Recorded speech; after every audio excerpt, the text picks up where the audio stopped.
Então, pessoal, bom dia para todo mundo. Espero que vocês tenham passado essa última semana bem. Estivemos juntos na aula da semana passada, falando sobre a ação direta de inconstitucionalidade por omissão. O encontro de hoje, nós vamos falar sobre a ação declaratória de constitucionalidade, portanto, mais uma ação de controle concentrado, fechando esse ciclo, né, desse curso sobre as ações de controle de constitucionalidade. E aí pergunto para vocês se vocês conseguem me ouvir, me ver, se tiver algum problema nesse sentido. Hoje eu também estou mais organizada no sentido de conseguir acompanhar o chat concomitante à minha fala, né? Vejo que a Tâmara respondeu, né? Sim, estamos ouvindo bem. Então, qualquer coisa que vocês queiram também me interromper, mandar por escrito, perguntar, pedir para falar de novo, vocês também fiquem à vontade nesse sentido. Se não se sentirem à vontade para falar, o que é sempre bem-vindo, assim eu os ouço também, vocês podem me mandar por escrito no chat que eu estou conseguindo ver e acompanhar. Tudo bem? Sim? Então, mais uma vez, eu trouxe um PowerPoint para poder nos dar suporte aqui ao longo, né, dessas 2 horas que nós estaremos conversando. E já fiz o compartilhamento com a ESA, para a ESA poder compartilhar com vocês esse material de apoio. Eu não coloquei leituras, né, sobre isso, mas se eventualmente vocês quiserem a recomendação de textos, obras, né, vocês podem me procurar. Eu posso passar hoje de uma maneira especial. Tem até um artigo do ministro Gilmar Mendes, que é um grande estudioso, né, do controle de constitucionalidade, já com muitas obras sobre jurisdição constitucional, já há muito e muito tempo, antes mesmo de ser ministro do Supremo Tribunal Federal, e ele tem um artigo sobre a utilização da ação declaratória de constitucionalidade no âmbito estadual. Na época, ele era advogado-geral da União, quando ele escreveu o artigo. Então, eventualmente, se vocês tiverem interesse, posso compartilhar, mas é algo que vocês encontram também hoje disponibilizado pela internet. E aí, com isso, avançamos aqui, mais uma vez, retomando a estrutura, o ponto para a gente poder entender aonde que se encontra a ação declaratória de constitucionalidade. A gente tem que lembrar que o Brasil, ele adota 2 sistemas de controle. Ele adota tanto o modelo americano, que seria o modelo de controle difuso de constitucionalidade, como ele adota o modelo europeu, que é o controle, né, que é o controle concentrado, o sistema de controle concentrado, que é o modelo europeu que parte da ideia de que deva haver um órgão responsável por ser o guardião da Constituição. Então, esse modelo europeu, ele entende que o mais adequado é ter um órgão jurisdicional para poder fazer valer a supremacia do texto constitucional, que no nosso caso, não obstante as questões doutrinárias, né, que discutem a própria ideia do Supremo Tribunal Federal como um tribunal constitucional, isso também é discutido por conta do acúmulo de competências que o nosso Tribunal Constitucional tem a partir, né, da própria previsão constitucional.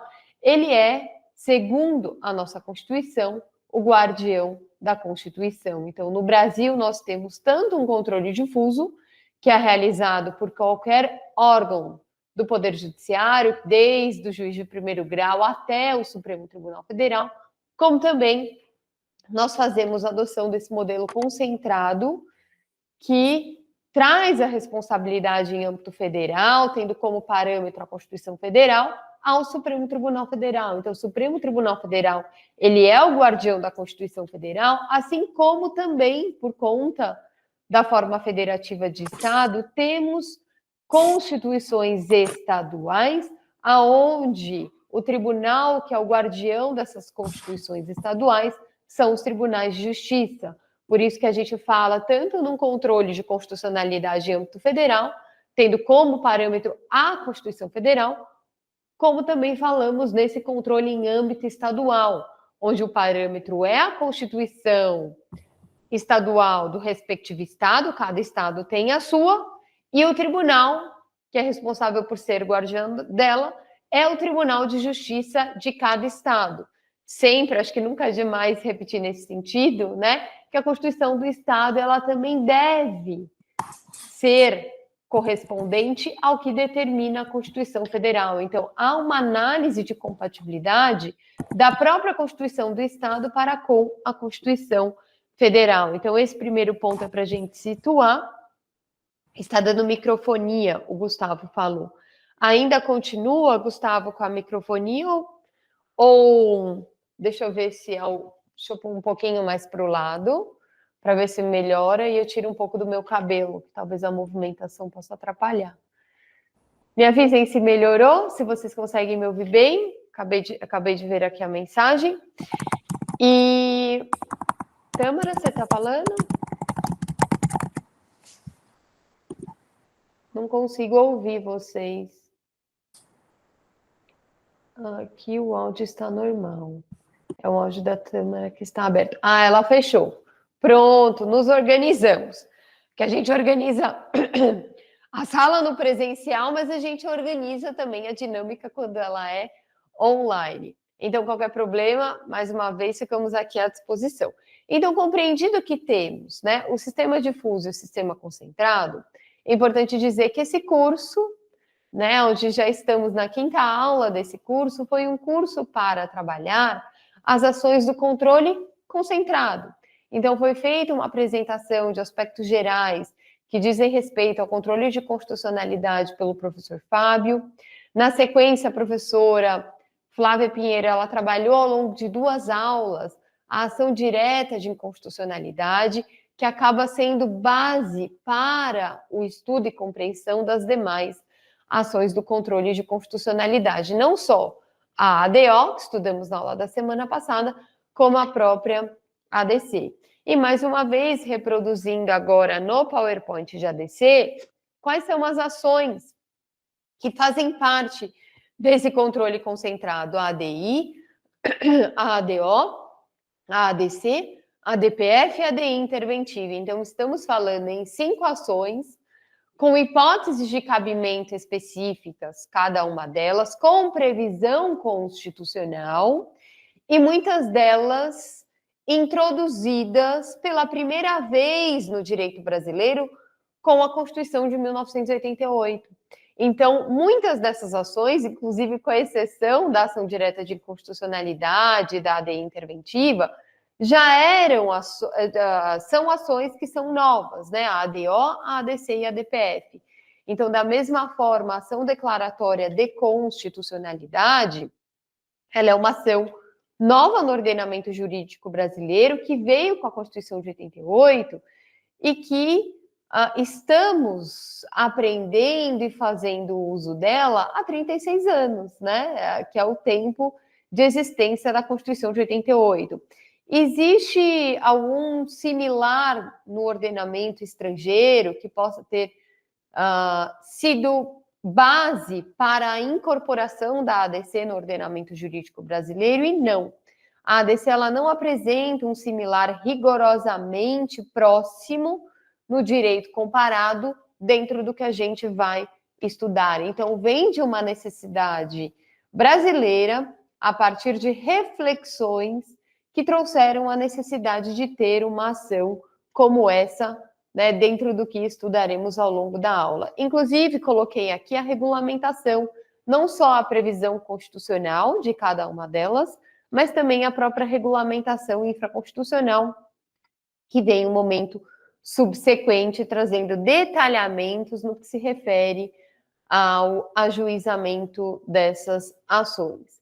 Aqui também, mais uma vez, eu lembro com vocês a ideia de que a Constituição Federal ela é o parâmetro para o exercício de controle.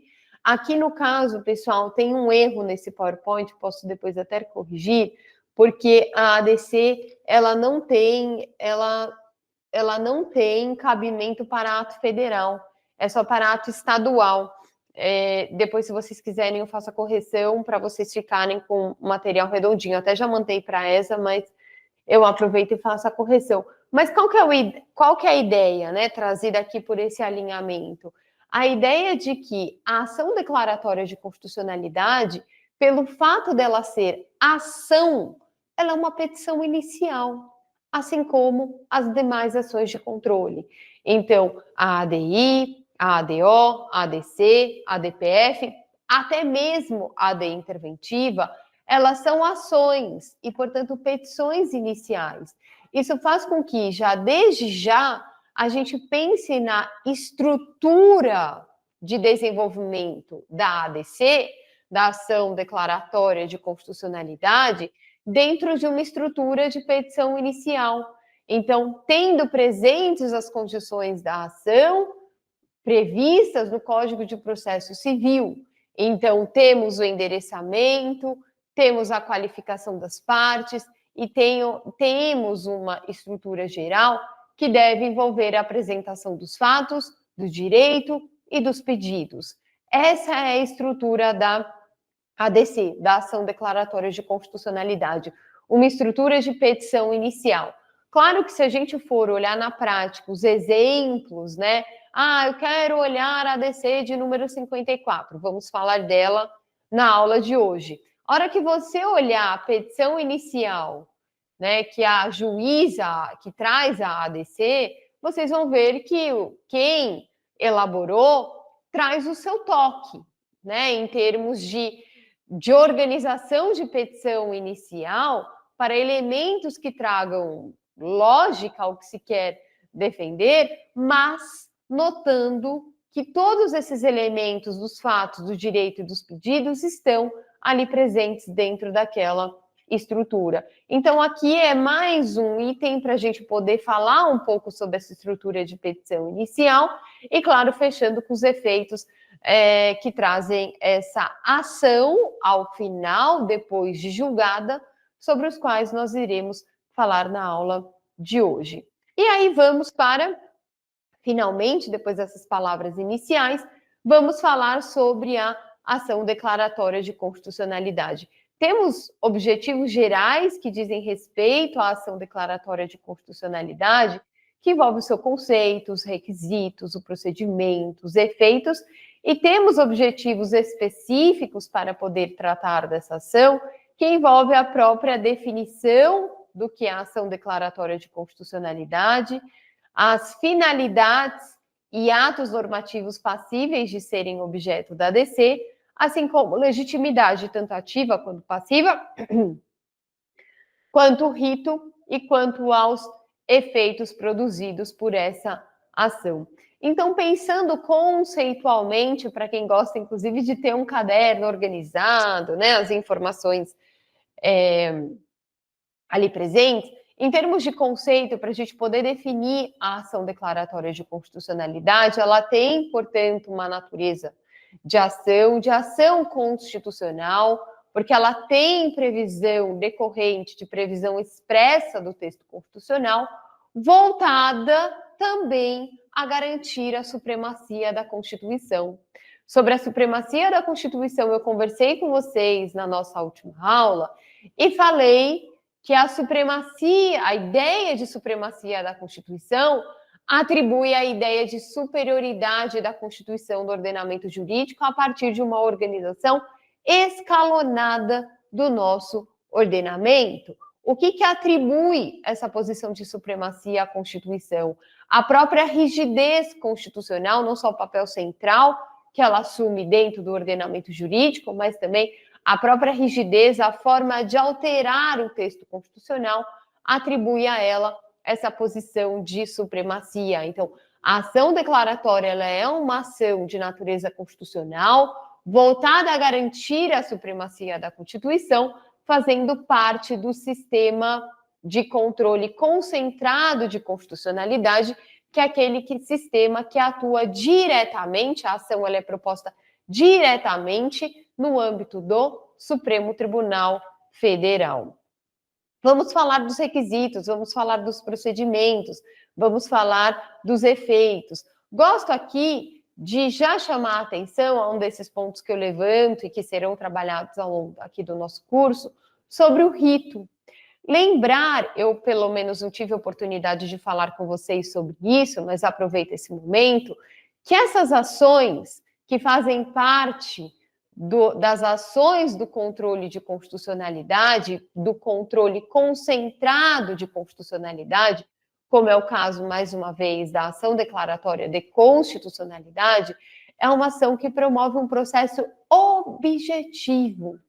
Então, a gente não tem como, em outros processos de natureza subjetiva, exatamente autores e réus que cumprem uma função de buscarem no Poder Judiciário a proteção de algum interesse pessoal. Acho que até falamos disso na aula da semana passada, quando falamos do legitimado, né? Então, o processo que é desencadeado pelas ações do controle concentrado de uma maneira geral e também pela ADC é um processo de natureza objetiva, aonde ele busca promover a finalidade de proteção da supremacia constitucional.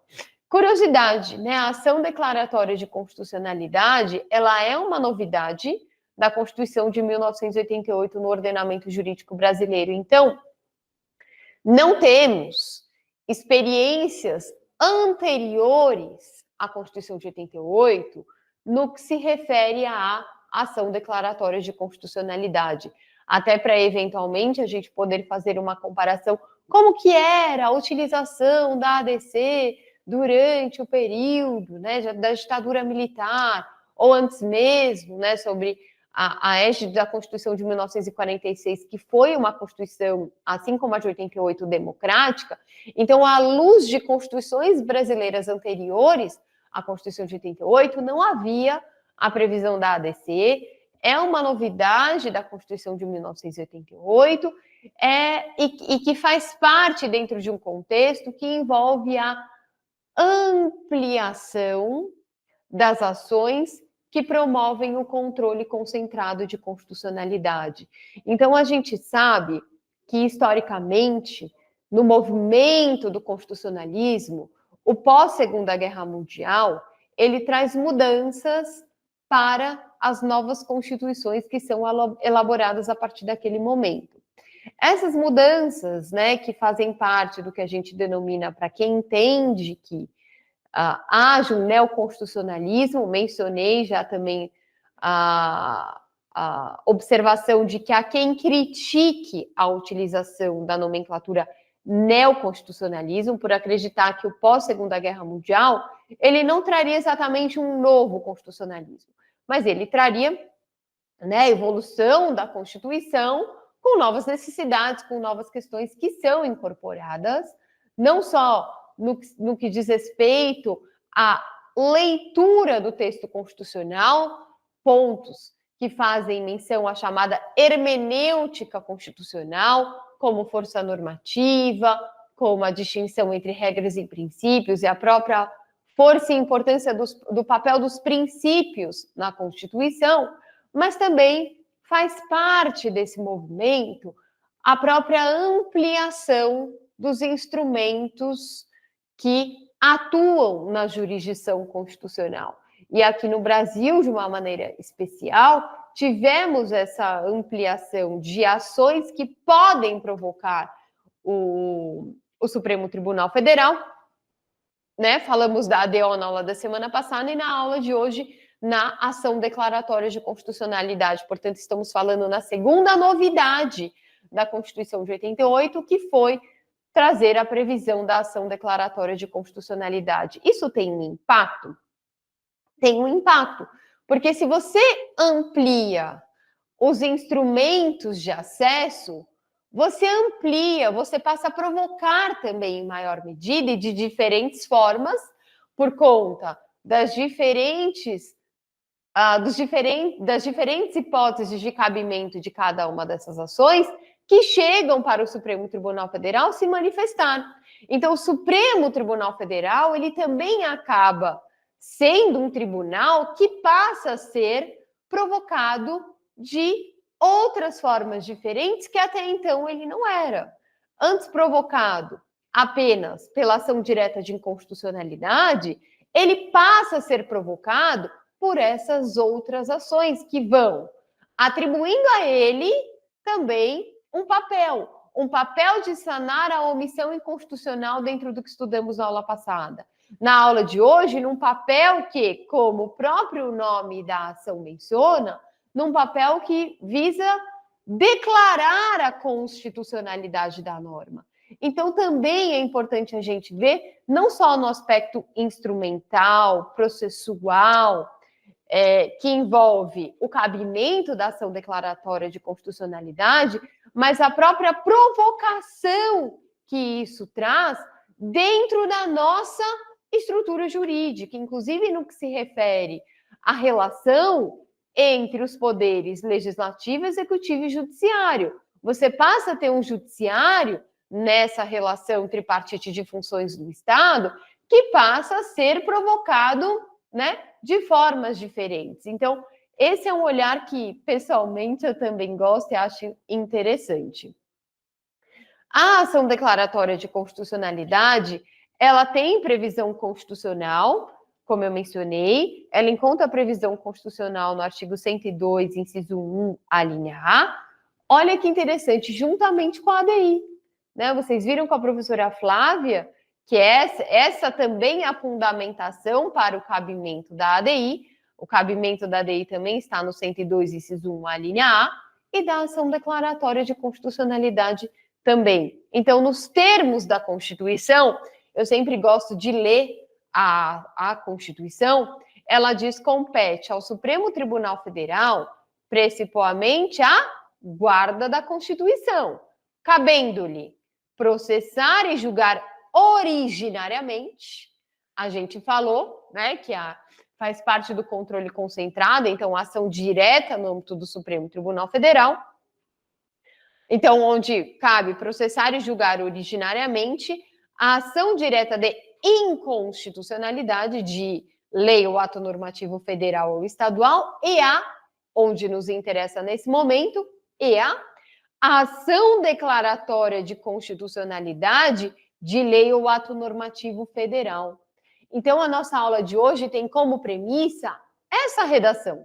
A gente entender o que é essa ação declaratória de constitucionalidade, firmada como ação no âmbito da Constituição, especificamente no artigo 102, inciso 1, a linha A, que fala, então, é um enunciado normativo da Constituição que atribui ao Supremo Tribunal Federal a guarda da Constituição Federal, cabendo-lhe julgar originariamente a ação declaratória de constitucionalidade contra a lei ou ato normativo federal. A gente vai falar dos detalhes, né, que envolvem tudo isso. A lei que regulamenta a ADC, 9868 de 99, né, também já tivemos oportunidade, que em grande parte reproduz questões que estão na Constituição, mas que vai trabalhar de uma maneira específica questões procedimentais, como a própria utilização da medida cautelar, né? Então, muitas vezes, na lei regulamentadora, na lei 9868, vale a pena dar uma lida, até porque é regulamentada aí também, fazer essa revisão, aonde você vai ter esses detalhamentos pontuais, como a própria medida cautelar, que vamos ter oportunidade de também falar aqui. Então, qual que é a finalidade da ação declaratória de constitucionalidade? Falamos de aspectos gerais relacionados a ela, para a gente poder entender um pouco sobre o seu contexto, né, sobre em qual grupo que ela pertence, mas agora vamos falando especificamente da ADC, entender a finalidade dela. E aí a gente pode se voltar para o próprio nome da ação. É uma ação declaratória de constitucionalidade. Então, portanto, uma ação com a finalidade de declarar a constitucionalidade da norma. O que significa isso? A ação declaratória de constitucionalidade, ela vai dizer que a norma é constitucional. E aí vocês devem pensar, mas que estranho, porque a norma, ela já nasce com presunção de constitucionalidade. Então, quando a norma ela é produzida pelo legislador, né, então o Congresso Nacional através do processo legislativo, com controle preventivo, com a atuação da CCJ, com a atuação dos parlamentares, ou aprova a lei federal, entende-se que aquela lei já passou por um controle, o que presume que a aprovação da lei corresponde aos valores, às regras constitucionais, seja formais, né, no que diz respeito, eventualmente, até a própria iniciativa na propositura da ação, como também do ponto de vista do conteúdo, que é uma lei compatível com o conteúdo garantido pela Constituição Federal. Então, se a Constituição Federal garante dignidade da pessoa humana, entende-se que a lei que está sendo aprovada pelo Congresso Nacional, ela vai ser uma lei que ela protege a dignidade da pessoa humana. Então, não só no aspecto formal, mas no aspecto material, a presunção é de constitucionalidade da norma. E essa é uma regra, né, que faz com que a norma que esteja sendo incorporada no ordenamento jurídico, ela seja aprovada garantindo segurança às pessoas que vão dar aplicação a ela, de que ela é uma norma constitucional, de que ela se compatibiliza com o texto constitucional. E isso é muito importante, porque isso, inclusive, traz segurança jurídica nas normas produzidas pelo Congresso Nacional. Se a presunção fosse pela inconstitucionalidade da norma, imaginem só, toda norma que o Congresso Nacional presume-se seja inconstitucional, a gente teria que ter algum tipo de órgão de revisão ou posterior para poder fazer análise de constitucionalidade da norma. Até do ponto de vista lógico, né, o raciocínio ele não fecharia.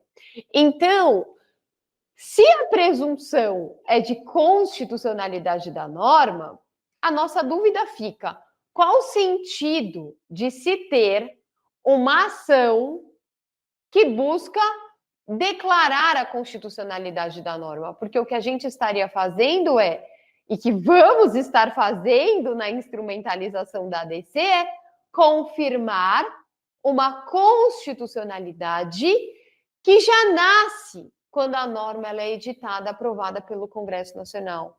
Então, a ADC, a ação declaratória de constitucionalidade, ela busca confirmar a constitucionalidade da norma, né? Confirmar uma constitucionalidade que já é presumida quando da criação da norma. Então, tem que ter uma justificativa importante. Tem que ter uma razão que justifique a utilização da ADC, porque senão toda norma produzida pelo Congresso Nacional teria que ser objeto da ADC para que houvesse a declaração e confirmação da norma constitucional, e não é isso, né? Tâmara, Gustavo, que eu vejo que se manifestaram aqui, eu não consigo ver os demais, mas esses, né, que falaram comigo aqui no chat, não é isso. A gente tem que ter uma razão, uma justificativa para poder justificar a interposição da ação declaratória de constitucionalidade. E qual que é essa justificativa? A existência de uma controvérsia judicial que vai justificar a interposição da ADC confirmando a constitucionalidade da norma.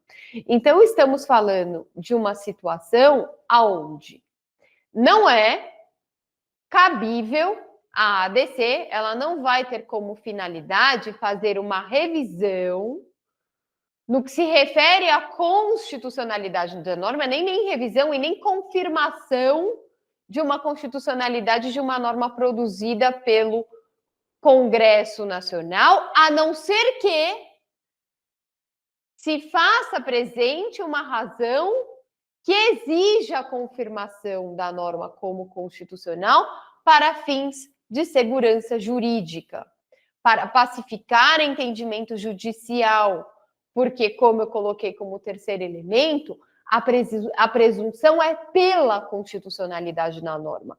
Para a gente ter uma ação procurando declarar a constitucionalidade da norma, procurando confirmar a presunção de constitucionalidade, que ela já nasce, eu tenho que ter uma justificativa.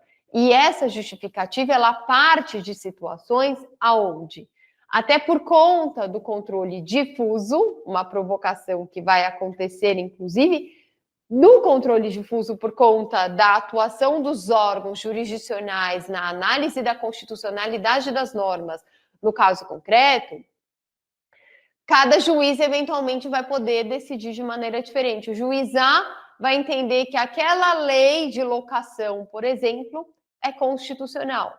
O outro juiz que está decidindo um caso também sobre locação vai entender que a lei ela é inconstitucional. Então, quanto eu tenho o juiz entendendo que a norma é constitucional, eu tenho outro juiz decidindo que a norma é inconstitucional.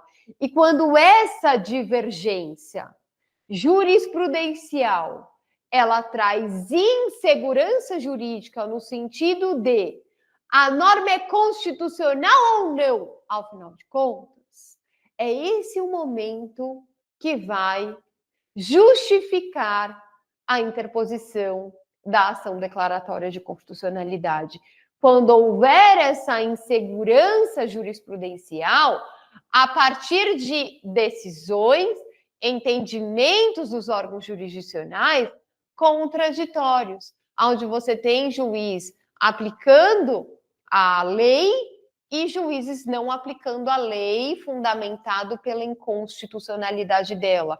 Como no âmbito de uma sociedade, você vai ter casos, né, similares tendo aplicação do direito de maneira diferente. Isso gera insegurança jurídica, porque ao final de contas, né, o direito ele tem que propagar segurança no âmbito da sociedade. Então a gente tem que através do direito trazer segurança para a sociedade e o próprio direito ter, né, atribuir segurança jurídica às relações no âmbito da sociedade. Então, a finalidade da ação declaratória de constitucionalidade está em ratificar a presunção de constitucionalidade das normas, né? Presunção essa que as normas já nascem, mas que a ação vai ratificar, vai confirmar. E isso também leva à finalidade de você procurar estabelecer uma orientação homogênea na matéria. Então, lembra aquele entendimento diferente entre o juiz A e o juiz B?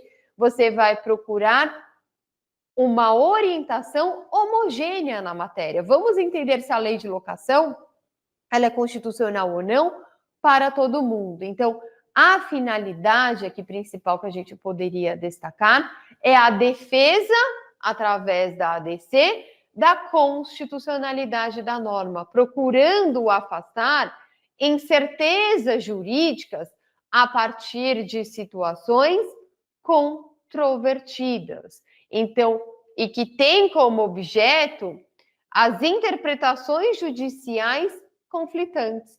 É dentro desse contexto que a ADC vai atuar com a finalidade de ratificar, confirmar a constitucionalidade de uma norma. E esse ambiente, ele é, né, o nosso grande ponto de partida, a gente entender a finalidade da ADC.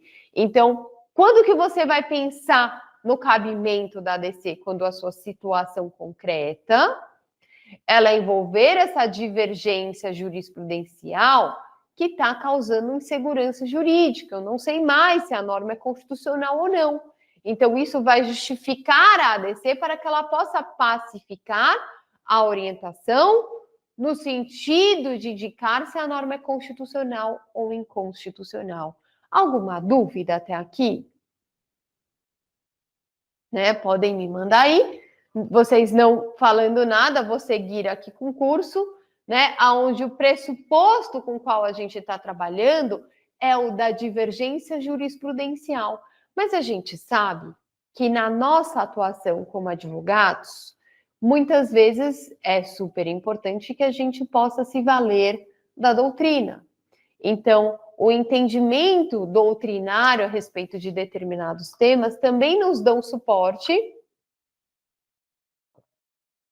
para nos auxiliar na aplicação do direito. Então, essa divergência jurisprudencial que eu coloquei como sendo pressuposto da ação declaratória de constitucionalidade, eu posso somar a ela a existência da divergência doutrinária? Então, será que só cabe a ADC para a divergência jurisprudencial ou será que é possível ter o ajuizamento da ADC para a divergência doutrinária? Então, o professor José Afonso da Silva, ele entende, né, que a lei de locação é inconstitucional. E o professor Gilmar Mendes, ou Paulo Gonet, ou Alexandre de Moraes, né, também, com obras, né, no estudo do direito constitucional, e se eles colocarem um entendimento diferente, né? Professor José Afonso da Silva, a norma é constitucional, e esses outros vão entender que a norma é inconstitucional. Temos aqui uma divergência doutrinária, e de clássicos aí no estudo do direito constitucional. Essa divergência doutrinária, ela vai justificar o ajuizamento da ADC? E a resposta é que não. Então, a ADC, ela só tem como pressuposto uma divergência jurisprudencial relevante. Se for uma controvérsia, uma divergência doutrinária, não é hipótese de cabimento da ação declaratória de constitucionalidade. Então, não cabe a ADC para divergência doutrinária, mas apenas a divergência jurisprudencial. E aí, o Gilmar Mendes, em sua obra de direito constitucional, ele fala, inclusive, na importância da quantidade de decisões para o próprio ajuizamento da ADC. Então, eventualmente, não é uma mera, porque o controle difuso, ele acontece à luz do caso concreto. Então, tem que ser uma controvérsia judicial, né, jurisprudencial, relevante. E ele considera que, quando que vai ser uma controvérsia jurisprudencial relevante? Quando a gente tiver um número de decisões, né, significativas que estejam acarretando insegurança jurídica. Então, vejam que a hipótese de cabimento da ação declaratória de constitucionalidade, ela é bem específica. A minha situação a justificar a ADC, ela me traz elementos que se impõem para caracterizar de uma forma bastante delimitada o ajuizamento da ADC. Tá? Então, não é, por exemplo, a norma foi aprovada hoje. Eu acho que ela, eu sei que o fulano vai ajuizar a ação direta de inconstitucionalidade, mas eu não concordo com ele. Eu acho que a norma ela é constitucional. Então, vamos imaginar, hoje é dia 26, a lei foi aprovada. Aí, amanhã, por conta, né, das pessoas já estarem acompanhando o processo de aprovação da lei, a lei foi aprovada, eles já estão preparados com a ADI, para propor a ADI e dizer que aquela norma que foi aprovada pelo Legislativo ela é inconstitucional. E você, meus alunos, aí hoje, vão falar, não, aquela norma é constitucional e por isso eu vou ajuizar a ADC. Você pode ajuizar a ADC dentro dessa situação? E a resposta é que não. Você ainda não tem a divergência jurisprudencial relevante que possa justificar o ajuizamento da ADC. Vai ser possível ajuizar a ADI. Então, quem tem legitimidade, o rol daqueles que estão no artigo 103 da Constituição, eles podem ajuizar a ADI, e vão ajuizar a ADI, mas neste momento você não pode ajuizar a ADC, porque a ADC ela vai ter como o seu pressuposto para o seu ajuizamento a divergência jurisprudencial, e de um dia para o outro não deu tempo de ter essa divergência jurisprudencial. Você vai precisar dos casos, né, decididos no âmbito do Poder Judiciário de maneira divergente, a trazer insegurança jurídica que justifique o ajuizamento da ação declaratória de constitucionalidade. E mais uma vez eu pergunto para vocês, nossa, mas por quê? Por que, né, toda essa exigência? Por que essa caracterização? Ai, gente, perdão. Acho que eu falo, né, sem parar, e aí eu comecei a engasgar, peraí.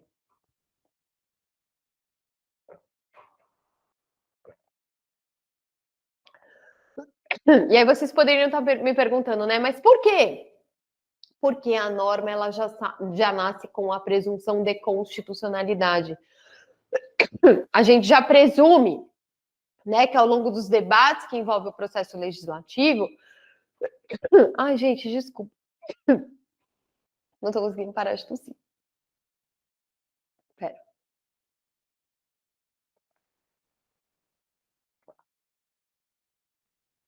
Ai, respirando. Para eu voltar com vocês. Então, é por conta disso. Então, a exigência da divergência jurisprudencial, exatamente por conta da norma já nascer com a presunção de constitucionalidade. É só a partir do momento que ela gera insegurança, a partir de um entendimento jurisprudencial diferente entre os juízes, que vai justificar o ajuizamento da ADC, da ação declaratória de constitucionalidade. Bastante interessante, né? Então, isso diz respeito à finalidade, ao pressuposto e algo que vocês já devem ter percebido até esse momento da aula. A ADC, ela vai ter, eu sempre falo, inclusive para os meus alunos em sala, né? A ADC, ela tem uma estrutura que ela não se confunde na ADI. Vocês poderiam ter me perguntado, né, eventualmente, mas se já vai ser proposta a ADI, se já vai ter a ADI como uma ação que vai provocar no Supremo Tribunal Federal a análise de que se a norma é constitucional ou não, por que eu vou propor a ADC? Uma vez em que já é proposta a ADI, eu posso propor uma ADC se a norma já está sendo discutida em sede de ação direta de inconstitucionalidade? Você pode. Porque qual que é a grande diferença, né? Aqui a distinção fundamental entre a ADI e a ADC. Quem elaborar a ADI vai estar elaborando a ADI pautada em argumentos que vão tentar convencer os ministros do Supremo Tribunal Federal que a norma é inconstitucional. Então, os argumentos são pela inconstitucionalidade. Na ADC, diferentemente, quem ajuiza a ADC, a sua estrutura, aquele do direito que eu mencionei para vocês, ele vai estar pautado por argumentos pela constitucionalidade da norma. Então, são argumentos que vão buscar confirmar a constitucionalidade da norma. Por isso que, às vezes, a mesma norma, a Lei A, ela vai poder ter contra ela uma ADI e, eventualmente, uma ADC. E aí, claro que no Supremo Tribunal Federal ele pode fazer o julgamento das duas ao mesmo tempo, é até recomendável. E ele vai ter, né, tanto os argumentos pela inconstitucionalidade, como também os argumentos pela constitucionalidade para ele poder decidir. Claro, reitero mais uma vez, que os argumentos, né, pela constitucionalidade que vão justificar o ajuizamento da ADC, ele tem que ser pautado pela divergência jurisprudencial. Se não houver divergência jurisprudencial, a ADC ela não vai ser analisada, porque esse é um pressuposto, né, do seu ajuizamento. Então, você vai ter que ter na sua peça um item que demonstra a divergência jurisprudencial e pegar caso A, caso B, caso C, caso D, demonstrando a divergência que existe no nosso judiciário a respeito dessa questão. Por isso que a ADI e a ADC, elas são conhecidas como ações de efeito dúplice, né? Ou ambivalentes, são ações dúplices ou ambivalentes, ações com sinais trocados. Eu não coloquei aqui no PowerPoint, mas poderia ter colocado, né? No sentido de, se a ADI ela for procedente, a minha ADC vai ser improcedente. Da mesma forma, se a ADI for improcedente, a ADC ela vai ser procedente, né? Então, enquanto a ADI ela tem um mais, a ADC vai ter um menos. Quando a ADI tiver o menos, a ADC ela vai ter o mais o positivo, porque elas têm sinais trocados. Elas são ações dúplices, né? Ambivalentes. Você declarar em sede de ADI que a norma é inconstitucional, significa dizer que ela não é constitucional. Em sede de ADC, da ação declaratória de constitucionalidade, se você diz que a norma é constitucional, se você confirma que a norma é constitucional, significa dizer que ela não é inconstitucional. Oba, vejo que o Rubens aqui mandou uma mensagem. Então, professor, essa compreensão de que a existência de divergência jurisprudencial seria pressuposto para o ajuizamento da ADC decorre de alguma construção doutrinária específica ou a base legal ou jurisprudencial expressa que imponha tal exigência como condição de admissibilidade? Veio pela regulamentação da ADC. A gente encontra isso na lei que eu coloquei aqui para vocês, na 9868. Quando ela faz, poderia até, vou até anotar aqui para de repente acrescentar no PowerPoint a previsão, né? Vou até pegar a minha caneta, porque, de fato, você tem razão, Rubens, na leitura que a gente fez no artigo 102, inciso 1, a linha A, quando traz a previsão da ADC, não há menção desse pressuposto. Você tem total razão, porque diz que compete ao Supremo Tribunal Federal processar e julgar originariamente a ação declaratória de constitucionalidade de lei ou ato normativo federal. Não fala desde que haja divergência. E aí, Rubens, você sabe a razão disso?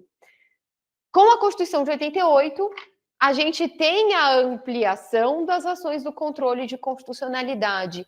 E ao longo desse tempo, de lá para cá, desde 88 para cá, que a gente vem buscando acomodar, entender, aprofundar e, inclusive, delimitar o cabimento de cada uma delas. Então, previsão constitucional nós não temos, mas a gente tem a previsão legal e a jurisprudência ela vem confirmando essa leitura, essa exigência, inclusive com apoio doutrinário.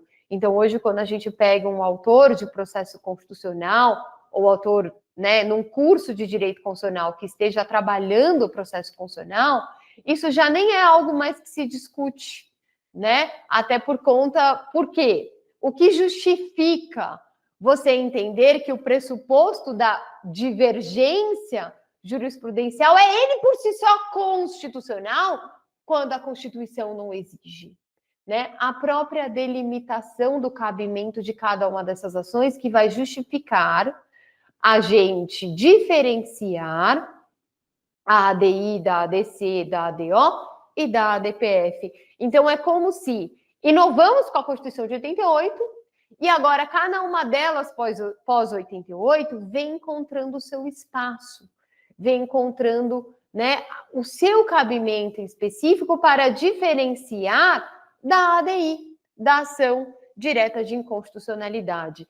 Como eu mencionei, não temos o direito comparado, algo exatamente similar a essa, né, nossa utilização da ADC, e por isso a gente vê em termos de Brasil também nós tentando entender, né, qual que é o cabimento, qual que é a melhor forma, e ao longo desse tempo a ADC ela se acomodou nesse sentido. Tudo bem? Eu sei que não é objeto da nossa aula de hoje, que não está nesse curso, e até mereceria em uma outra oportunidade a gente construir alguma coisa sobre a arguição de descumprimento de preceito fundamental, porque a ADPF ela tem uma história parecida e até um pouco mais profunda do que a ADC em termos de amadurecimento sobre a sua hipótese de cabimento junto às ações do controle concentrado. Tanto que a ADPF, ela vem, né, a doutrina já afirma, não é nem algo que se diverge, né, já é pacífico e unânime, no sentido que a ADPF, ela assumiu frente a ADI, ADO, ADI interventiva e agora a ADC, a ADPF assumiu um caráter residual subsidiário, que a gente não encontra também em previsão constitucional, né, desse caráter subsidiário da ADPF, mas a gente vai encontrar na lei que regulamentou a ADPF esse caráter subsidiário dela.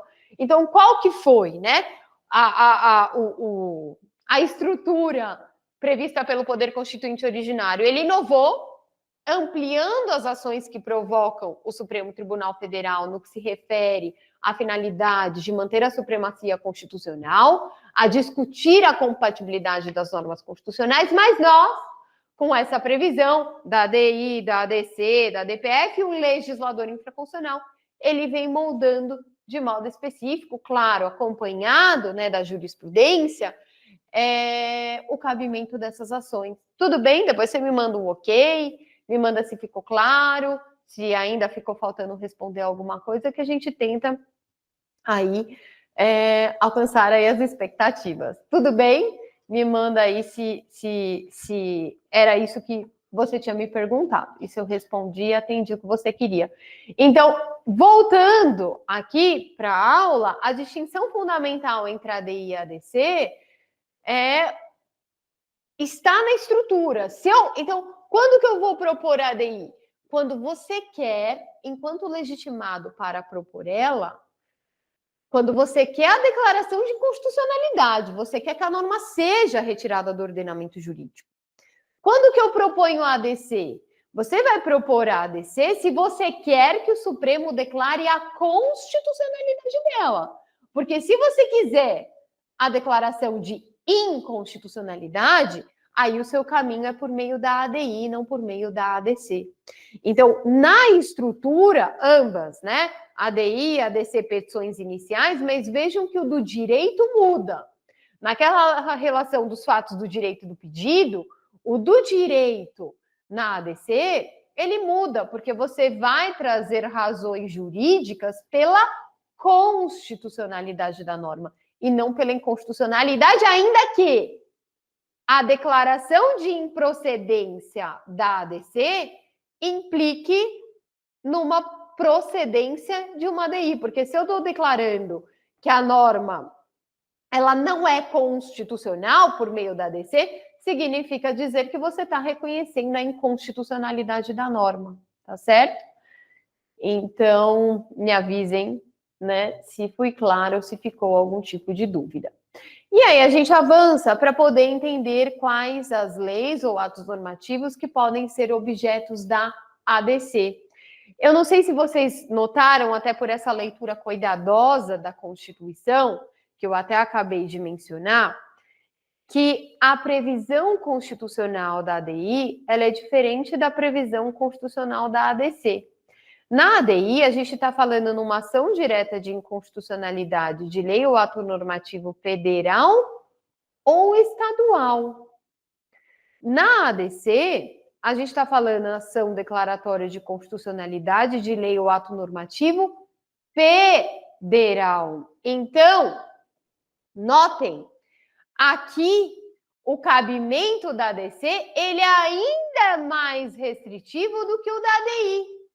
Porque na ADC só poderá ser discutida divergência jurisprudencial de norma de ato, né, de lei ou ato normativo federal. Se for estadual, não cabe a ADC. Nesse ponto, pacífico e unânime, até por conta da previsão literal aqui da Constituição. Então, a Constituição, ela está falando expressamente no 102, inciso 1, a linha A, que a ADC, ação declaratória de constitucionalidade, é uma ação que vai buscar a confirmação da constitucionalidade de lei federal que tenha, né, essa divergência, essa controvérsia judicial relevante a respeito dela. Se a divergência judicial relevante for Em relação à lei ou ato normativo estadual, e aqui coloco o municipal também, não cabe ação declaratória de constitucionalidade. A ação declaratória de constitucionalidade quanto ao seu objeto, ela é muito restritiva, são apenas leis ou atos normativos federais. Ah, mas todos aqueles que estão no rol do artigo 59, né? Então, estamos falando aqui em leis federais, sejam leis ordinárias, leis complementares, medidas provisórias, leis delegadas, tratados internacionais, todos esses. Todos esses de natureza, todas as espécies normativas de natureza federal podem ser objeto de ADC. Não sendo, né, lei federal, como coloca aqui, né, lei ou ato normativo federal, por expressa previsão constitucional, não será hipótese de cabimento da ADC. Então, ADC para o Supremo Tribunal Federal, com competência do Supremo Tribunal Federal, por quê? Utilizando como parâmetro a Constituição Federal, né, o desrespeito à Constituição Federal, ou o seu respeito, no caso da ADC, é só quando a divergência jurisprudencial relevante, ela disser respeito à lei ou ato normativo federal. Insisto, não cabe a ADC para discutir, né, a controvérsia sobre normas estaduais. Eu não sei se vocês repararam que eu repeti, sei lá, umas 3, 4 vezes a mesma coisa para poder firmar esse entendimento com vocês e vocês não esquecerem, né? Fala, meu Deus, a professora ela falou 5, 6 vezes, não precisava disso, né? E ele é intencional, a repetição, né, de modo a cansá-los para que vocês lembrem que a ADC, no âmbito do Supremo Tribunal Federal, ela só tem como objeto lei ou ato normativo federal. Por que eu estou enfatizando isso? Para a gente poder discutir aqui, eu acabei não falando lá atrás, mas eu poderia ter falado lá também, quando eu trouxe essa estrutura, eu coloquei tendo como parâmetro a Constituição Federal. Se vocês repararem, eu fiz isso, eu tinha essa mesma estrutura quando nós estudamos a ADO, vocês podem comparar.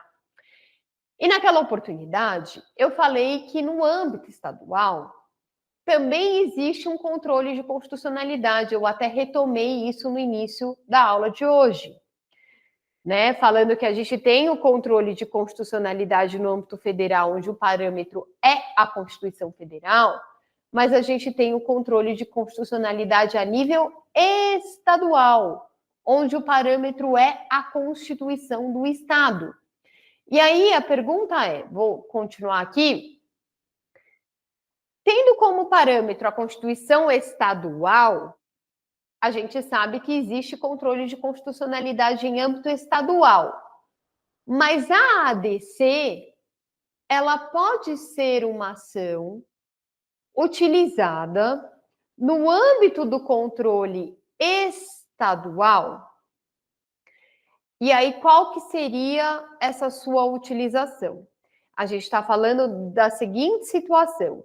Constituição do Estado de São Paulo pode prever a ADC, por conta do princípio da simetria com a Constituição Federal. Então, pode, repito, a Constituição do Estado de São Paulo, a título de exemplo, prever a ação declaratória de constitucionalidade como instrumento do controle de constitucionalidade estadual para discutir divergência jurisprudencial sobre norma estadual. Então, no âmbito do Estado, no âmbito do TJ, tem uma divergência se a norma estadual é constitucional ou não, que está acarretando insegurança. Posso ajuizar no Tribunal de Justiça a ADC para declarar, para pedir a constitucionalidade dessa norma estadual.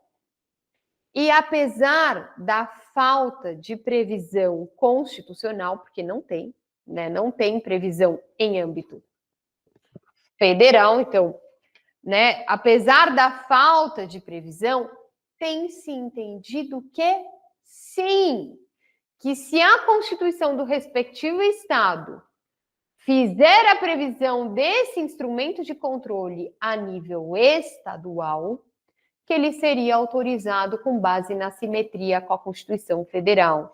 E é sobre essa situação que existe esse artigo do ministro Gilmar Mendes, quando ele era AGU, não como ministro do Supremo Tribunal Federal, mas quando ele era AGU, ele fez esse artigo, né?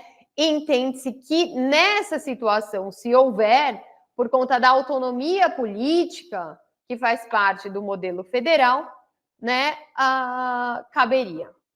Então, né, seria possível, a resposta seria possível no sentido de, no âmbito estadual, do controle de constitucionalidade estadual, é possível a previsão e a utilização do ADC. Se houver previsão a nível estadual, não haveria qualquer inconstitucionalidade olhando pelo princípio da Constituição. Agora, essa situação que pode é diferente da situação que eu repeti 5, 6 vezes para vocês, no sentido, mas então eu posso ajuizar a ADC no Supremo Tribunal Federal para discutir relevância jurisprudencial de norma estadual no Supremo, por meio do ajuizamento da ADC?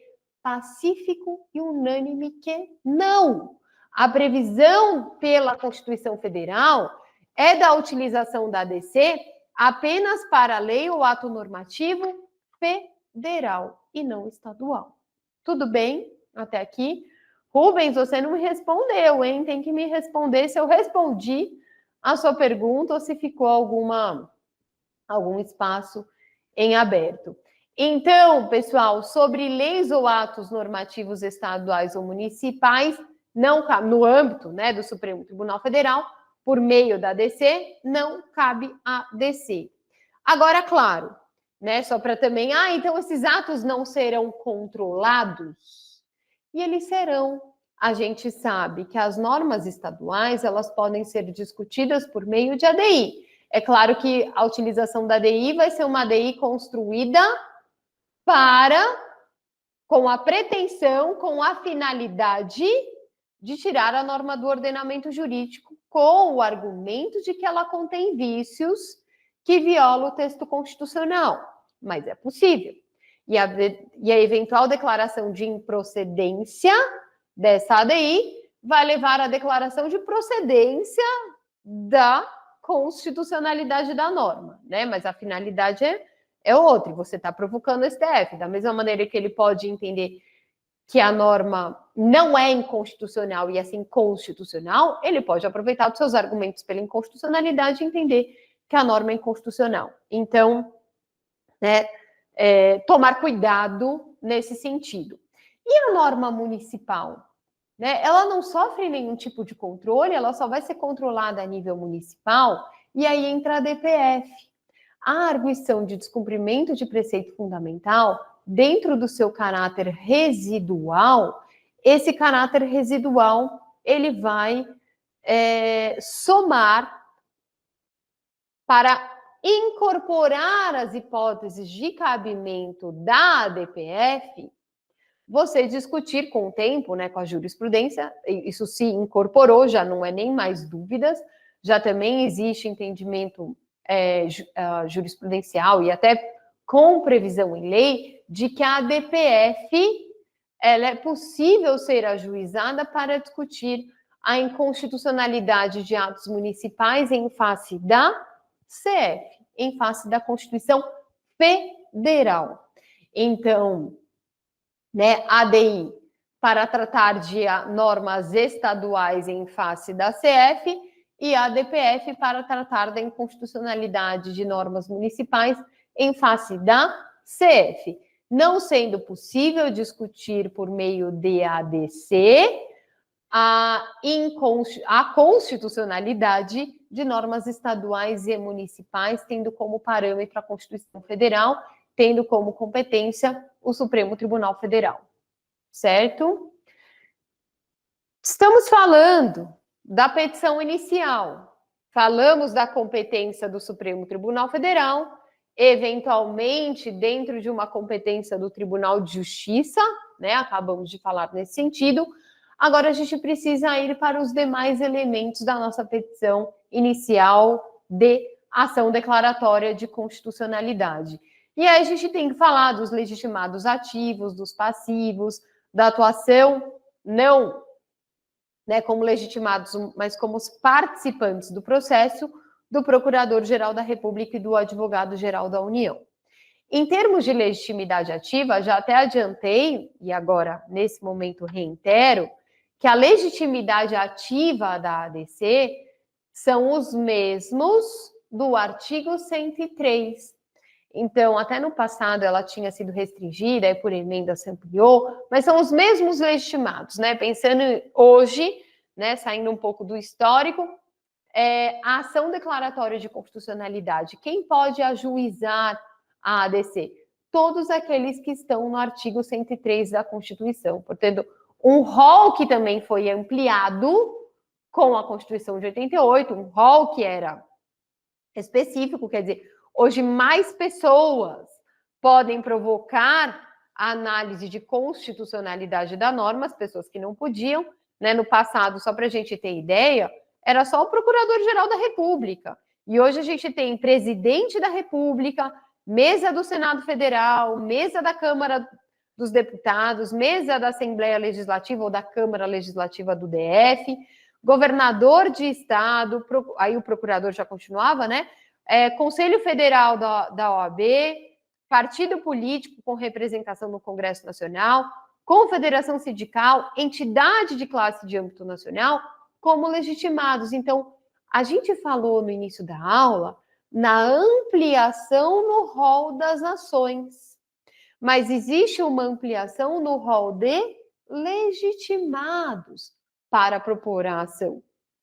Então, são os mesmos, né? Esses do 103, que são os legitimados da ADI, são os mesmos legitimados para a ADC, por expressa previsão do 103, que diz: podem propor a ação direta de inconstitucionalidade e a ação declaratória de constitucionalidade, todos esses que estão ali. Ah, mas com a mesma preocupação, mas com a mesma preocupação de separar legitimados universais de legitimados especiais, com a mesma preocupação. Então, aqueles identificados pela professora Flávia, né? Acho que foi a professora Flávia que estudou essa parte com vocês, por isso que eu não estou me aprofundando nela dentro da organização que fizemos, né? Então, quando a professora Flávia explicou quem são aqueles que têm a legitimidade especial, eles precisam demonstrar a pertinência temática. Isso vale para a ADC? E isso vale da mesma forma. Então, aqui, da mesma forma que a ADI, os legitimados especiais terão que demonstrar a chamada pertinência temática. Então, eles precisam demonstrar, né, o porquê, qual a conexão, qual o impacto, né, em seus respectivos âmbitos a justificar essa legitimidade na propositura da ação. Isso é interessante, né? Na sala de aula, às vezes os alunos perguntam, né, mas por que um governador que é um legitimado especial, né? O governador, ele é um legitimado especial, porque eventualmente o governador ele vai querer declarar a constitucionalidade da norma de um outro estado. Ele vai ter que demonstrar qual que é o impacto da lei estadual no estado, sei lá, né, no Rio de Janeiro, qual que é o impacto daquela lei no estado de São Paulo, e às vezes há impacto. A gente estava outro dia com um caso que envolvia, um caso assim, já tem os seus 2 meses, né, que envolvia uma matéria específica, até uma matéria de natureza ambiental, aonde, aqui no estado de São Paulo, em relação à lei, a gente já tinha avanços. E aí, essa matéria estava sendo discutida em controle difuso, e uma ONG, né, estava interessada nesse resultado, e ela falou assim: será que eu posso participar desse processo? Porque, e é assim, uma ONG de um outro estado interessada nesse processo, nessa discussão que estava sendo desencadeada em outro estado, ela queria participar porque tinha interesse, porque sabia que aquilo que fosse decidido no estado de São Paulo impactaria em outros estados, inclusive no dela. E aí a gente, né, tentou o ingresso deles como amicus curiae no processo, tendo que, inclusive, enquanto amicus curiae, fazer essa conexão. Então, às vezes, né, pessoas de outro estado têm um interesse em matérias que digam em outro estado por conta do impacto.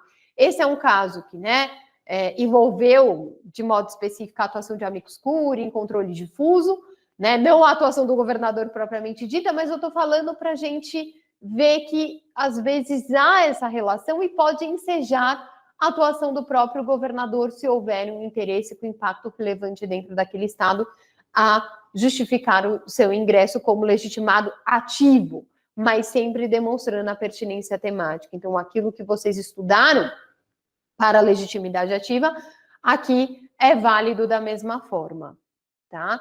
E quem vai estar no polo passivo? Estou vendo aqui que vocês estão manifestando, que o Rubens respondeu. Estou acompanhando os demais pontos, né? Muito claro, instigante, ótimo, que bom que deu tudo certo, né? Mas eventuais dúvidas eu adoro, né, solucioná-las, então façam aí as perguntas todas. Rubens, obrigada pelo feedback. E no polo passivo?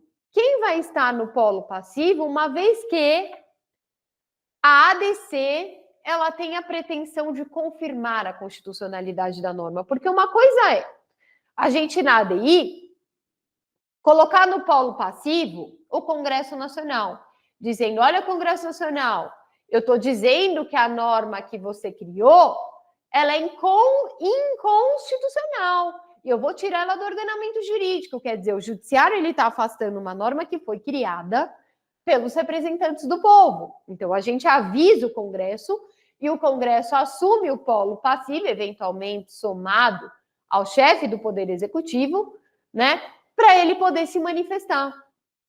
Agora, na ADC, a gente está confirmando a atuação do legislador. A gente quer confirmar a atuação de que a norma ela foi criada num processo não só formal ou material de observância à Constituição Federal. Então, será que há necessidade do Congresso Nacional responder? Porque, na verdade, ele responderia concordando. Eu concordo com você, uma vez em que foi ele quem promulgou e publicou, né? Aprovou, discutiu, aprovou, publicou, promulgou, publicou a norma. Então, o polo passivo na ADC também chama a atenção. A rigor, ele inexiste. Não haveria necessidade de alguém assumir o polo passivo. O alguém seria quem criou a norma, uma vez em que quem está propondo a norma concorda com quem criou, com quem produziu o ato que se pretende a confirmação de constitucionalidade. Agora, na doutrina, né, à luz de autores como, né, próprio Gilmar Mendes, vocês encontram isso no curso de Direito Constitucional deles, na obra específica de processo constitucional do ministro, né, do também ministro Luiz Roberto Barroso, também professor, tanto o ministro Gilmar quanto o ministro Barroso, vocês encontram que, apesar de inexistir um polo passivo na ADC, que se autorizaria, se houver interesse, para aqueles legitimados pelo artigo 103, né, com a exceção que aquele que esteja promovendo já a ação, aquele que já esteja no polo passivo, mas que aqueles que estão no artigo 103, que eles poderiam pedir para participar do processo de ADC, se eles, então, se eles tiverem um entendimento diferente. A título de exemplo, quem propôs a ADC foi o presidente da República, né, pedindo a confirmação da norma. Mas o partido político com representação no Congresso Nacional, ele entende de maneira diferente. Então, ele poderia assumir o polo passivo da ação, trazendo os argumentos pela eventual inconstitucionalidade, né? Porque a legitimidade ativa é quem propõe a ação, a legitimidade passiva é contra quem? né? Então, é quem vai oferecer o contraditório, né? O argumento diferente daquele que está propondo a ação.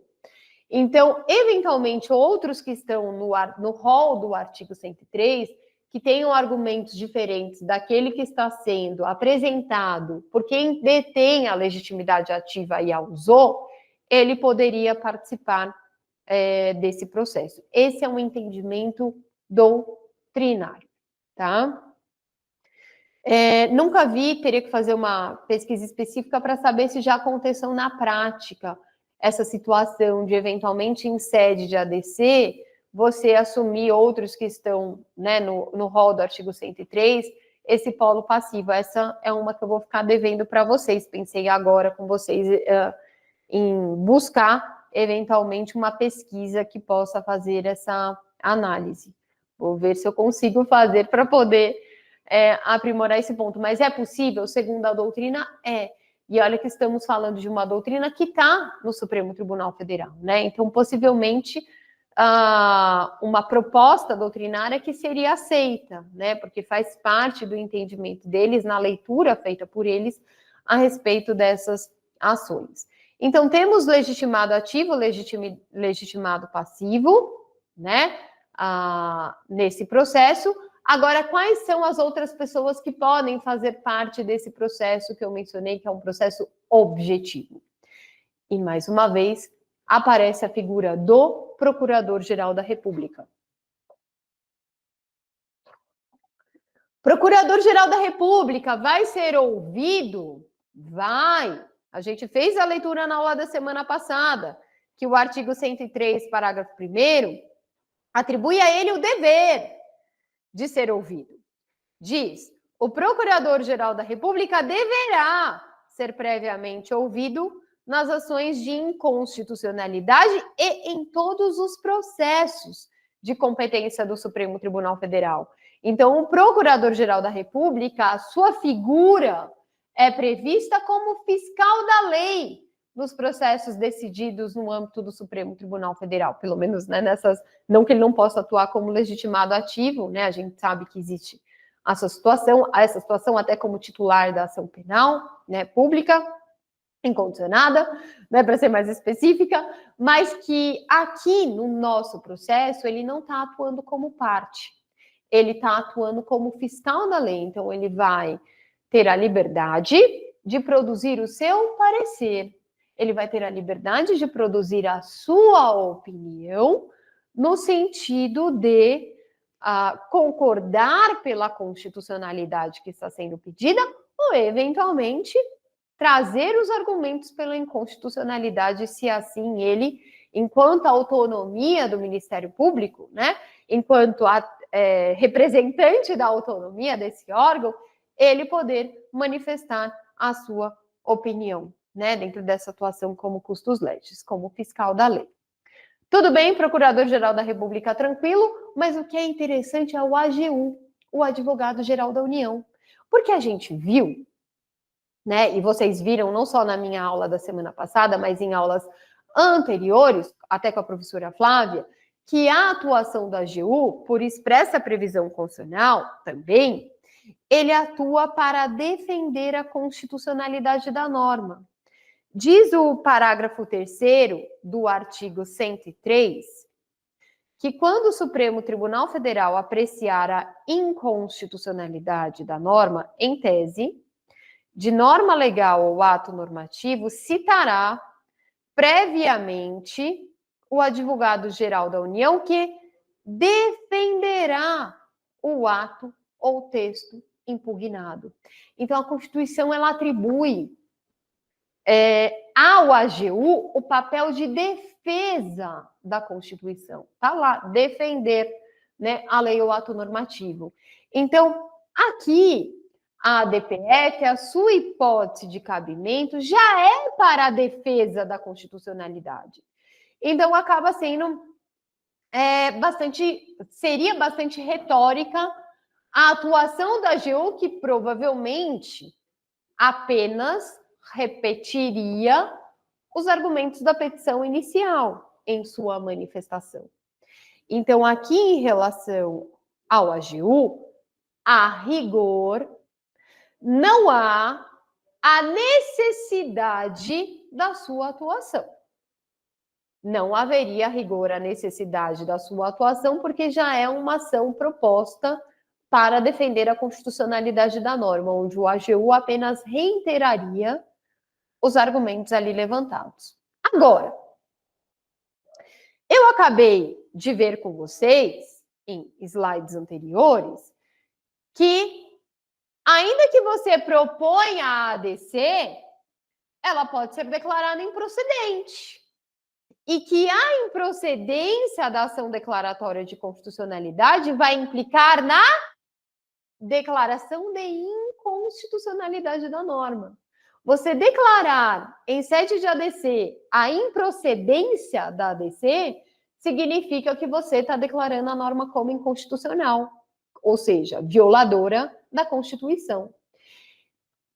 E como consequência dos sinais trocados, como consequência da ambivalência da ação direta de inconstitucionalidade com a ação declaratória de constitucionalidade, a doutrina entende que o AGU deve ser sempre citado em razão desse efeito dúplice. E isso já foi, esse ponto em específico, já foi objeto de provocação no Supremo Tribunal Federal. O Supremo Tribunal Federal foi provocado a se manifestar a respeito dessa leitura, sobre a obrigatoriedade do AGU ser citado, mesmo em sede de ADC, onde eventualmente ele poderia ser dispensado por conta, né, de naturalmente já ser uma ação em defesa da constitucionalidade da norma, só que ainda está pendente no âmbito do Supremo Tribunal Federal. Então, ainda o Supremo Tribunal Federal ainda não parou para poder lidar com esse ponto. E talvez porque sua própria jurisprudência, né, vem trazendo a possibilidade do AGU participar ou não, deixando em sede de ADC, a critério dele, dentro da sua autonomia enquanto órgão, aonde o AGU ele teria aí a sua discricionariedade de ver, olha, existe a ADC, eu tenho algo a acrescentar, então vou participar, mesmo em defesa da constitucionalidade da norma, ou eventualmente por conta de efeito dúplice, de exercer esse papel de reiterar, fortalecer aquele entendimento. Então, sendo possível, né, a sua atuação, ainda que podendo ser ela dispensada por conta dos argumentos que eu mencionei.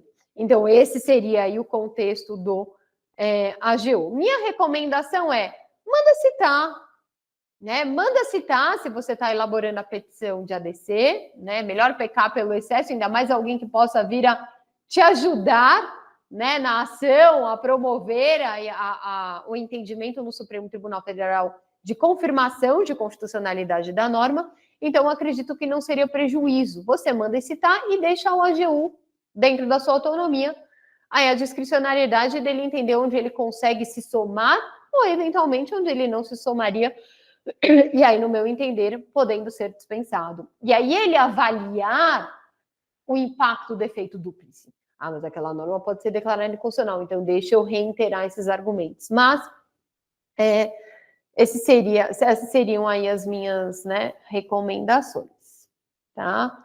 Eu acho que o Gustavo mandou uma perguntinha sobre a DC. Vamos olhar aqui, agora que eu vi. Gustavo, não vi que horas você... Ah, você acabou de mandar. Poder-se-ia afirmar que na ADC, como regra, em razão da presunção de constitucionalidade da norma, objeto de controle, que o contraditório, a priori, seria um contraditório diferido? Que interessante. Mas aí o diferido seria o postergado, né? Como que você entenderia isso, Gustavo? Como que você imagina a situação concreta para eu poder entender um pouco mais sobre o seu raciocínio? Você consegue me mandar mais informações, né? Para a gente poder poder analisar em que momento, né? Não sei. Você consegue me explicar um pouco mais? E aí eu consigo me manifestar sobre essa sua pergunta, tá? Fico te aguardando. Legal. Vamos falar aqui da medida cautelar, né? Então, a gente sabe que tem previsão em lei também para a utilização da medida cautelar em sede de ação declaratória de constitucionalidade e que você tem que demonstrar o fumus boni iuris e o periculum in mora, que aqui eu traduzi como relevância da tese e perigo da demora, né? O fumus boni iuris, ele traz essa importância de, para fim de medida cautelar, você trazer a relevância da tese naquele momento, né? E o perigo da demora, né? Que seria o periculum in mora. Qual que são as consequências se você aguardar, né, a decisão de mérito que eventualmente vai ter que passar por essas etapas, vai ter que ouvir o AGU, vai ter que ouvir o Procurador-Geral da República, eventualmente a amicus curiae. Semana passada, eu nem falei, né, mas semana passada alguém me perguntou sobre a atuação de amicus em sede de ADO, e aí qual que seria a atuação do amicus aqui em sede de ADC? E aí o entendimento é que sim, né, apesar da falta de previsão, né, que também seria possível a atuação do amicus curiae, desde que aceito pelo Supremo Tribunal Federal, então respeitando os requisitos de atuação do amicus curiae, né, nos termos do CPC, mas como alguém que possa contribuir com aquela decisão, alguém que justifique o seu peticionamento para poder ser ouvido no âmbito do processo, como alguém que tenha algo a contribuir. Uma pesquisa, uma situação, enfim, aonde há elementos, a justificativa para você autorizar um amicus curiae é de que forma que ele vai contribuir? Ah, ele pode contribuir, então você vai aceitar. Entendo eu que em ADC também, a doutrina também e jurisprudência também. Por quê? Também, mesmo não havendo expressa previsão, a leitura do efeito dúplice da ADI. Se você aceita amicus em ADI, você tem que aceitar em ADC por conta do efeito dúplice, tá? Então, aqui, esse parênteses que eu esqueci no slide anterior.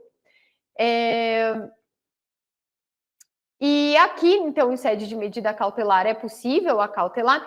E olha que interessante, eu não sei se vocês já repararam, que em ações do controle de constitucionalidade, a gente não fala em liminar, a gente fala em cautelar ao invés de liminar. Eu não sei se vocês já repararam isso. E o porquê disso, né?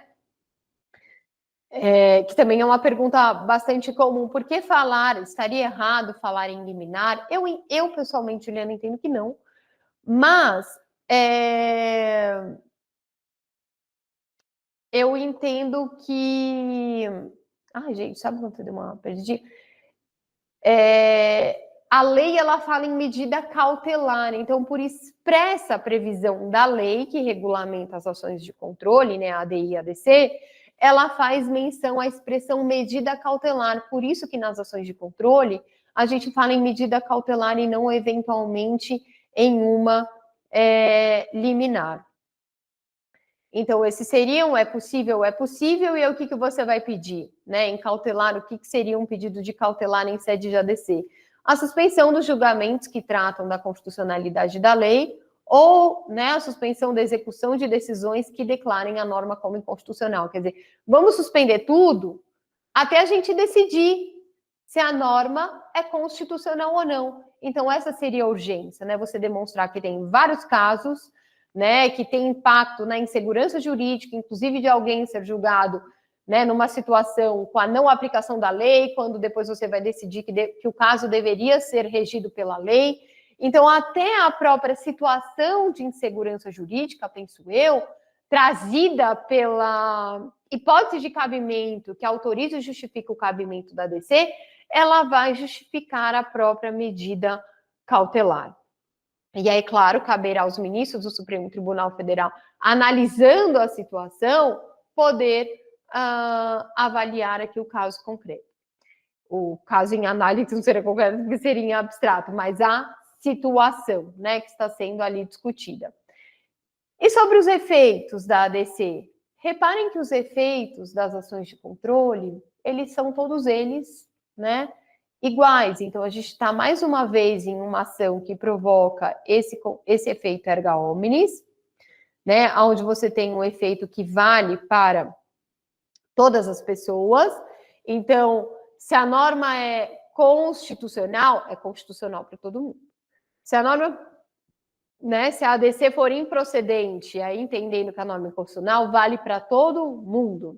Então, as partes os legitimados ativos que provocam essa ação estão fazendo em nome de todo mundo, estão fazendo em nome da supremacia da Constituição. Os efeitos dessa ação é erga omnes. Então, em relação a quem surtirá efeitos a ação, esses efeitos, eles são para todo mundo. Erga omnes. Efeito vinculante.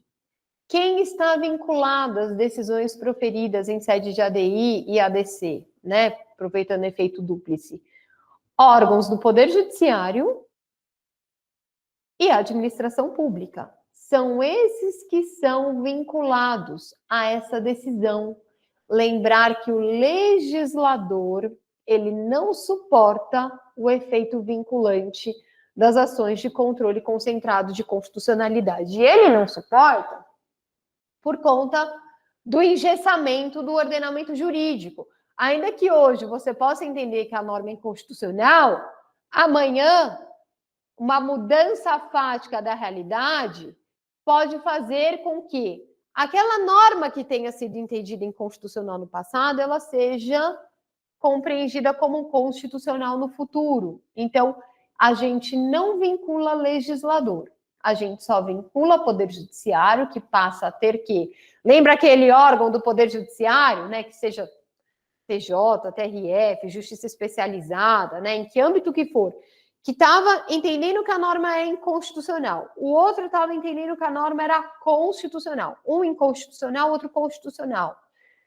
E a divergência agora, todos eles, se o Supremo entendeu a norma é constitucional, todos eles vão ter que aplicar a norma. Eles não vão poder mais, nem a nível de órgão do Poder Judiciário, nem a administração pública, afastar a aplicação da norma, entendendo ela como inconstitucional. Isso não vai mais poder acontecer, porque vincula os órgãos da administração pública e os órgãos do Poder Judiciário. E aqui, no nosso terceiro ponto em relação ao efeito, o efeito temporal. O efeito temporal da ADC é o mesmo da ADI, também por conta daquele caráter ambivalente entre elas. Então, a gente sabe que nas ações de inconstitucionalidade, a regra é o efeito ex tunc, que é aquele efeito de retroceder ao status quo. Então, o que isso significa? Você entra com a ADC. Então, você pede a constitucionalidade da norma. A norma é constitucional, confirma ela. Tudo bem, todos aqueles atos que sofreram incidência da norma, eles vão se perpetuar porque a norma é inconstitucional. Mas lembrar que a eventual declaração de improcedência da ADC é uma declaração de inconstitucionalidade. Então, você vai ter que retroagir no tempo e se a norma foi editada, a gente está no mês de maio. Se a norma foi editada em janeiro de 2024, a gente declarou ela agora em maio como inconstitucional, né, por conta da improcedência na ADC, você retroage no tempo, ou seja, você vai retroagir a janeiro, atribuindo efeito ex tunc, né, como se a norma jamais tivesse existido. Então, como a eventual improcedência da ADC, ela implica na declaração de inconstitucionalidade da norma, o efeito é o efeito ex tunc. Ah, mas pode a modulação de efeitos, né, atribuída pelo artigo 27 da lei? Pode. Então, em sede de ADC, apesar da regra ser o efeito ex tunc, também cabe modulação dos efeitos justificada pelos elementos que a norma traz de, né, segurança jurídica. Então, para fins de segurança jurídica, pode haver a modulação de efeitos a ser atribuído um outro tempo, inclusive lembrar que pro futuro, para que a norma seja declarada como inconstitucional. Tudo bem? Até aqui? Perfeito. E aí, para a gente poder, finalizar, eu trouxe aqui para vocês, apesar de não estar conseguindo mudar o slide, Tá mudando para vocês? Não, a bateria está acabando. Peraí. Fechar. E aí, para a gente poder fechar, eu trouxe para vocês um caso, que eu acho que foi aí o caso com mais notoriedade, que foi decidido. Oi, pessoal, voltamos, né? Desligou tudo aqui, eu percebi que estavam desconectados, aí eu fui chamar o rapaz que está nos ajudando, né? A quem, inclusive, registro aqui meu agradecimento. Então, vocês conseguem ver o PowerPoint? O PowerPoint parece que sumiu. Voltou, consegui. Então, o que eu ia falar para vocês, né, nessa parte de encerramento, para a gente discutir um caso. Então, esse caso de ADC, ele ficou bastante conhecido, que foi o da ADC 54, que na verdade foram 3 ADCs. Eu peguei a 54, mas foram 3 ADCs cumulativas, né, 53, 54, 55, com, né, números próximos. Mas qual que foi a questão que eu acho que é um ponto, né, aí interessante? Primeiro que foi através das ADCs que a gente conseguiu pacificar o entendimento sobre a constitucionalidade da possibilidade de prisão a partir de uma decisão proferida em segundo grau. Então, vamos entender um pouco sobre esse contexto. O contexto é, a Constituição, ela fala em prisão após a sentença transitada em julgado. E a gente tem o Código de Processo Penal que autoriza situações de prisões cautelares. E aí a gente teve, em sede de HC, controle difuso de constitucionalidade, a gente teve a provocação do Supremo Tribunal Federal em um caso que não foi nem o Supremo Tribunal Federal, foi em algum órgão, não lembro se foi, não lembro agora em qual exatamente, mas no controle difuso, aonde foi autorizada o cumprimento de sentença a partir de uma decisão proferida em segundo grau, ainda que fosse possível recurso para os tribunais superiores. A gente sabe que na estrutura do Poder Judiciário, de fato, a análise sobre matéria fática, então produção de provas, ela acaba no juízo de segundo grau, que os tribunais superiores, a gente tem acesso a eles, com base nas competências atribuídas pela Constituição Federal, em situações específicas que basicamente giram em torno da análise de matéria de direito e não de fato. Então, o entendimento por uns era o de que, já que em segundo grau o fato da condenação não vai mais mudar, porque os tribunais superiores, eventual recurso para os tribunais superiores só vai poder analisar a pena foi aplicada de forma correta, então não haveria uma mudança, né, naquela situação concreta a princípio, que o cumprimento de sentença já poderia acontecer a partir daquele momento. E aí veio a discussão se esse entendimento ele seria constitucional ou não, por quê? A Constituição fala no cumprimento de sentença após decisão transitada em julgado, ou seja, aquela decisão contra a qual não cabe mais nenhum tipo de recurso. Então, esse HC que foi decidido, ele provocou o judiciário e fez com que a matéria ganhasse divergência, onde as pessoas parassem para pensar, e agora? É possível o cumprimento de sentença após uma decisão condenatória em segundo grau, confirmando, né, aquela condenação já por um órgão colegiado, já com respeito ao devido processo legal, portanto. E aí a gente passou a ter, a partir da decisão desse HC, desse juíza, né, não sei exatamente a pessoa, mas a partir dessa decisão que autorizou o cumprimento de sentença em segundo grau, várias decisões, vários outros juízes com esse mesmo entendimento que passaram a determinar o cumprimento de sentença após decisão condenatória em segundo grau. E aqueles outros juízes que não acataram esse entendimento e continuaram a fazer o que era feito até então, aguardar apenas o trânsito em julgado, a decisão definitiva, contra a qual não cabe mais recurso, para poder autorizar a prisão, né, como cumprimento de sentença. E aí a questão gerou uma insegurança jurídica, por quê? E ainda mais tratando-se de liberdade de locomoção, você tinha juízes mandando prender após a decisão condenatória em segundo grau, cumprindo já a sentença, e outros juízes que não ser que fossem as hipóteses de cautelares que justificam a prisão antecipada, né, por atuação da pessoa está colocando em risco o julgamento da pessoa, ela pode fugir. Você tem as hipóteses da prisão preventiva, né, que justificam a prisão cautelar. E outros juízes aguardando. E isso trouxe uma insegurança jurídica, né? Oi, meu Deus, a depender do juiz, eu posso ser preso ou eu não vou aguardar. Então, foi uma divergência jurisprudencial relevante que ocasionou e que justificou a interposição das ADCs. Não foi só a 54, tá? Foram outras duas interpostas, além da 54, que foram julgadas pelo Supremo Tribunal Federal cumulativamente. Então, ele pegou as três e julgou, né? Nesse sentido, afinal, né? Qual é o entendimento que se tem aqui a partir dessa divergência jurisprudencial?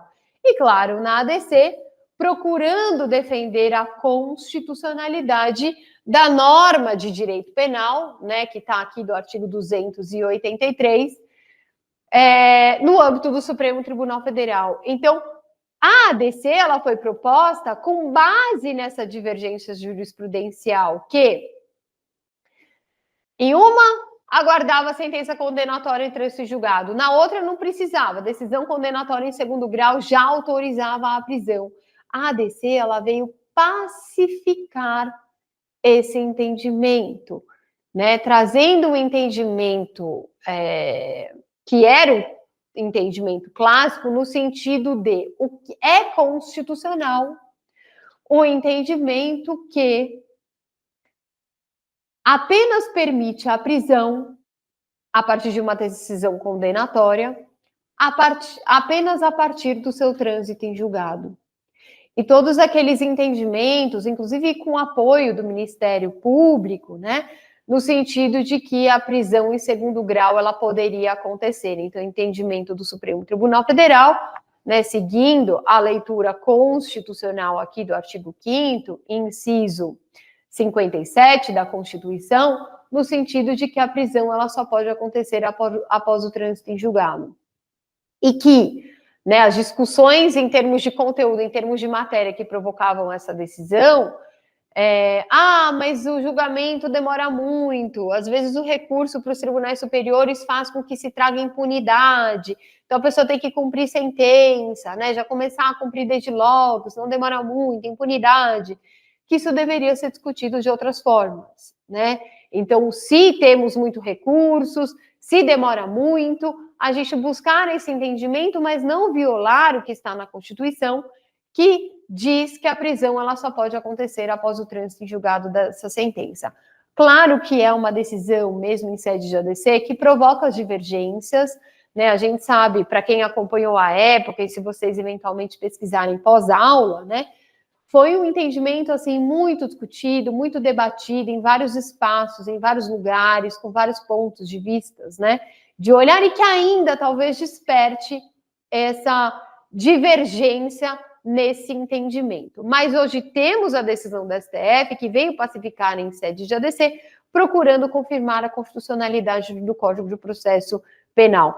Sendo que se mantém a possibilidade das prisões cautelares. Então, você não cumpre sentença, né, de imediato após a decisão de segundo grau, mas a partir dessa decisão de segundo grau condenatória, se também for necessária a prisão cautelar dentro das suas hipóteses cautelares, nada impede que o juiz decrete a prisão cautelar até que seja decidido o recurso em sede de tribunais superiores, né? Então, esse acabou sendo um entendimento, para mim, né, a ADC aí que ganhou mais notoriedade, mais conhecimento, para a gente poder fechar aí com uma análise de jurisprudência.